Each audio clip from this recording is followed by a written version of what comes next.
Welcome to Sustainability Matters. Today, we turn our attention to an essential yet often overlooked part of our planet, the oceans. Our oceans are not just beautiful landscapes or vacation destinations, they are vital to our very existence. They regulate climate, support millions of species, provide food, and supply much of the oxygen we breathe. But with all they give us, our oceans face relentless pressures. Joining us today in a moment is Fabien Cousteau, an internationally acclaimed aquanaut, oceanographic explorer, environmental advocate, and founder of Proteus Ocean Group. He's also the grandson of Jacques Cousteau. Before we dive in to our conversation with Fabien, we'll begin with an overview by Andrew Falzone. Without the world's oceans, life on Earth as we know it would cease to exist. And while the ocean is home to the largest animal that has ever lived, the 100-foot-long blue whale, life in the oceans begins with microscopic creatures known as phytoplankton. Until about 600 million years ago, our atmosphere was composed of less than 5% oxygen, but phytoplankton evolved to create their own energy by combining carbon dioxide and solar radiation. Phytoplankton are credited with producing over half the oxygen that the 6.5 million land-dwelling species breathe. And while our oceans are crucial to the survival of all life on Earth, we don't often treat them like the treasures that they are. The National Oceanic and Atmospheric Administration estimates that over 1 billion pounds of trash and pollutants find their way to the ocean each year. And one of the biggest culprits? It's plastic. According to a number of studies, including one from UNESCO, plastic makes up 80% of ocean debris. By 2050, plastic will literally outweigh all the fish in the sea. Rising ocean temperatures also create multiple catastrophic issues. According to the U.S. Environmental Protection Agency, rising ocean temperatures are the result of more greenhouse gases in our atmosphere, trapping more energy from the sun. As a result, oceans are absorbing more heat, resulting in an increase in sea surface temperatures and rising sea level. This graph from NOAA illustrates the increase in ocean heat over the past 70 years. These rising temperatures provide more energy, creating more intense storms and melt polar ice, which leads to sea level rise, and also creates issues for marine life. Warming waters are causing species to migrate further north to maintain their optimal water temperature range, further stressing fish populations, 34% of which are already overfished, according to the UN. Unlike fish, the coral that make up the world's reefs can't move to temperately appropriate waters and are suffering the consequences. When water is too warm, coral becomes stressed. They expel the algae that provide coral with energy in their beautifully bright colors. This is known as coral bleaching, and while corals can survive a bleaching event, they're under stress and are subject to mortality. Because of the key role the ocean plays in maintaining life on Earth, scientists are warning that the time to act is now. According to a 2022 report, the Intergovernmental Panel on Climate Change warned that beyond 2 degrees Celsius, the risk of extirpation, extinction, and ecosystem collapse escalate rapidly. And extreme global warming exceeding 5.2 degrees Celsius could even lead to mass extinction of marine species. Among those leading the fight to protect and preserve the oceans are the Cousteau family. Fabien Cousteau is the first grandson of legendary oceanographer, filmmaker, and author Jacques Cousteau. All 4 of the Cousteau grandchildren, including Fabien, have continued their grandfather's legacy, diving at remote locations across the world and bringing them to viewers worldwide with films created for National Geographic, Discovery, CBS, and PBS, helping protect and preserve our oceans for generations to come. I'm Andrew Falzone for Sustainability Matters on CUNY TV. So Fabien, thank you for being here today and joining us in studio. It's my pleasure. Thank you for having me. So your family has had unparalleled impact on ocean research and conservation. What made you think about moving that legacy forward, and how has your vision supported sort of new endeavors in ocean exploration? Having had the unbelievable privilege to be exposed to pioneers, to out-of-the-box thinkers, to guides in life, to be able to shepherd a young man through a journey of experiential learning in ways that were very unique, is an education that is absolutely irreplaceable, and one that guided my journey to where I am today, which is an infusion, an addiction, hopefully a healthy one, of curiosity, of wanting to continue not only in the message of conservation and curiosity, but also one of learning more about what makes us human beings, what makes us possible in this universe. And the ocean is the key to pretty much all of those answers that we seek. So we just heard about some of the threats that our ocean is now dealing with, from plastics and heating temperatures. Yeah. In your mind, sort of what's the biggest threat? Well, what's the biggest threat? Very simple, humans. We are our own biggest threat. Yeah. And by and large, that's generated in great part to our ignorance to the unbelievable value that the ocean world brings to us as a species. And the lack of connection that we have to live in symbiotic relationship with our life support system. There may be another planet somewhat like this elsewhere, but there's certainly no exit strategy that's plausible for the next several generations to get to there. And on top of which, why would we ever want to leave this gorgeous little oasis in space, this jewel of the universe, that we still have yet to discover? 95% has yet to be discovered in our ocean. But we are facing, as those discoveries happen, some real challenges because of the realization that we've been pilfering our natural resource bank account and influencing our life support system in fundamental ways that are going to make life, that have been making life, very difficult. And if we look at this as a natural resource bank account, we're going bankrupt. And so with that in mind, we need to infuse an understanding, an education process that touches everyone on this planet, so that we can all pool our resources and our knowledge to a better approach in shepherding a healthier ocean, healthier planet, so that we have a healthier future and our children. Sort of taking that to what that means to each one of us, let's talk about plastics for a second.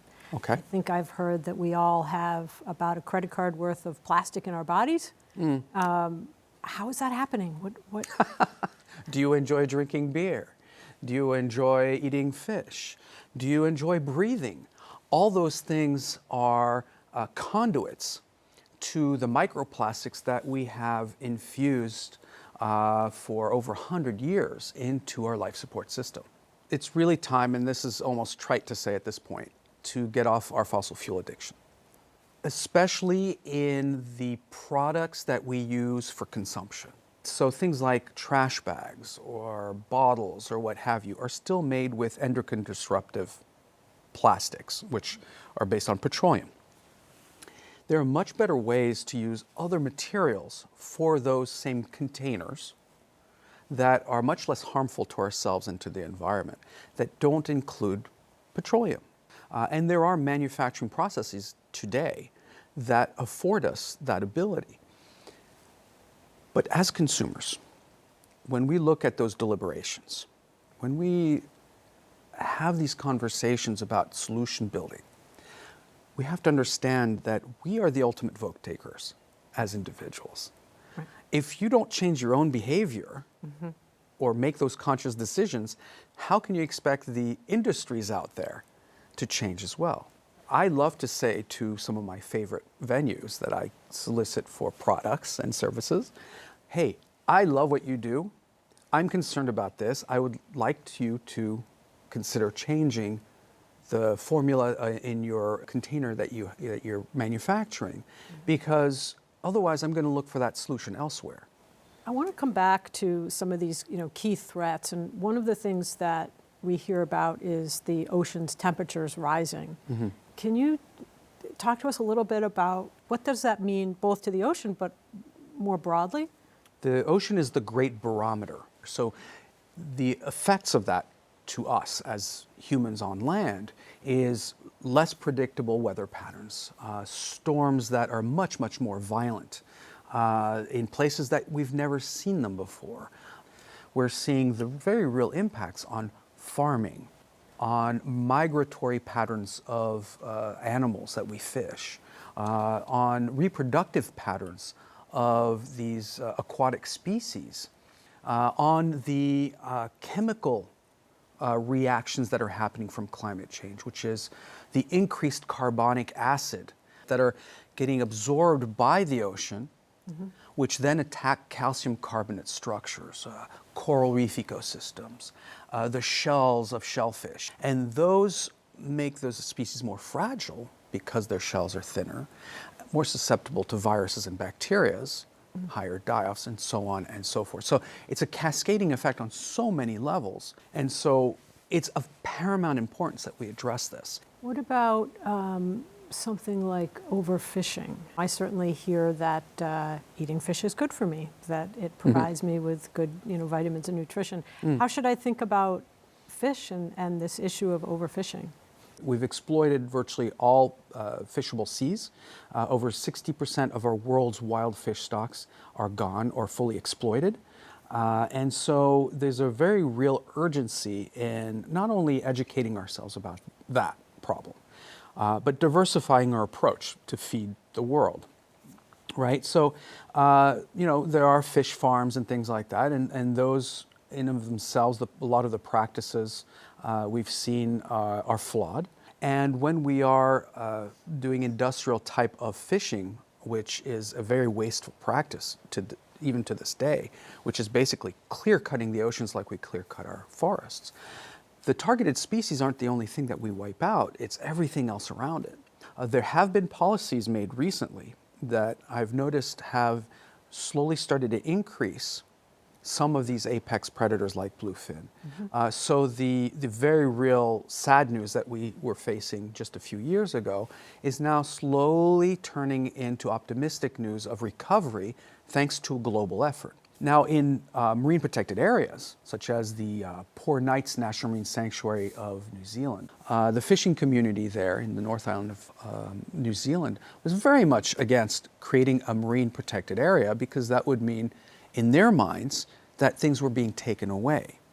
Well, 2 years down the road, they realized that the spillover effect that marine protected area had generated for them is that they were catching more than twice as many fish than they ever were before. And they went from combating marine protected areas to being the biggest protectors of them. They even petitioned the government to increase the size of that marine protected area over twofold. These are real tangible benefits. There are 2030 goals with the UN, and certainly we're encouraging as much as possible people in power to make those decisions so that we could have 30% of the oceans protected by 2030. We're still far away from that. And this all goes back to education. This all goes back to the understanding that the ocean is part of our future. And without it, without proper education to the public in general and to our decision makers, and that storytelling that we all need to have on behalf of the ocean, we're never going to make the decisions necessary so that our children can benefit from things that we've taken for granted. And your story is a good one also in driving home this concept that maybe if we make a little investment today, we'll get a much bigger ROI tomorrow. It's amazing to me that we spend 1,000 times more in space exploration, in many cases by a few very wealthy individuals and some governments, than we do in ocean exploration. We spent in the last 10 years over $270 billion in space exploration. What has that gotten us? Well, it has generated over 1,700 new businesses for space. That's great. Why aren't we doing the same in the ocean, considering what it represents? And I can guarantee you're going to get 10,000 fold ROI in the short term than you would in space. And in that regard, you've developed Proteus, Yes. an underwater research station. You're revolutionizing ocean exploration, and you've talked about it in a way very similar to space exploration. How do you see this effort sort of uncovering these things that we all need to learn about? When I mention Proteus, which is the International Space Station of the Ocean, I'm conjuring up the vision and the public interest in space exploration, in space colonization. And yet we look at the very real alien world that is before us, in front of our feet, that we've explored less than 5% of. So when I talk about Proteus and the space station that it is, it's really the most advanced underwater research station that's capable of addressing tomorrow's needs, right? And by building it and locating Proteus at some of the strategically placed locations that we've been working on the final frontier of our planet, now all of a sudden we have the opportunity to live and work underwater for extended periods of time to go and find the next cure for cancer, or the next power system that'll be a baseline renewable energy system that can benefit humanity. We have so many untapped resources that have a respect for our environment that still have a tangible benefit to investing in. So think, for example, OTEC, Ocean Thermal Energy Conversion, right? Similar in oceanic parlance to geothermal. OTEC is a fabulous type of energy, baseline energy that doesn't require storage, 24/7 generation of energy, if done properly and in the right geographic locations. There's so many answers that are waiting to be unlocked right at our fingertips. It's a matter of being able to understand that we need to invest in ocean exploration to be able to touch on those things. So let's talk about that for a second, because I recall that you spent, 31 days Yes. underwater. I have lots of questions about what that life is like. You conducted all kinds of research in the name of your grandfather. And if I recall correctly, something like 3 years of research in 31 days. What did you discover? What can we bring from that experience? I discovered that we are missing a very important tool in the toolbox of ocean exploration. Underwater marine research centers, underwater habitats, if you will, are part of an approach that was pioneered back in the early 1960s, starting with my grandfather and the U.S. Navy as well, with Conshelf series of habitats and with Sea Lab series of habitats, and then followed up by various entities and nations to build over 70 research stations in history. So this is not a new concept. But most of those research habitats were built for purpose or for short-term duration. So there's only one that's still left in the world. It was called Aquarius. I grew up with a grandfather who used to say, in order to know a fish, you must be a fish. So Mission 31, which is the mission that you mentioned that I led, where I led 6 people, including myself, to live and work underwater as aquanauts for 31 days. And an aquanaut's a real term. You can look it up online. It's the equivalent of an astronaut underwater, which essentially is living and working underwater in a habitat for more than 24 hours. And in saturation is different from being a scuba diver in the sense that you allow your body to be at equilibrium with the partial pressures of gases at those depths. Now all of a sudden you don't have those limits of time, and as a diver you can get out of that habitat from the moon pool, which is basically our front door opening into the ocean. And so we were able to scuba dive 10, 12 hours a day, each of us, to go and do the research necessary with very fragile technologies. And in some cases, we had the only prototypes to look at the biomechanics of a mantis shrimp or the predator-prey interaction on a coral reef as it pertains to coral health, or the cold water upwellings and how that shuts the metabolism rate of the coral reef ecosystem down, and how those influence various aspects of things that are more important to us, which is, of course, the species targeting and so on and so forth, and hydrocarbon pollution.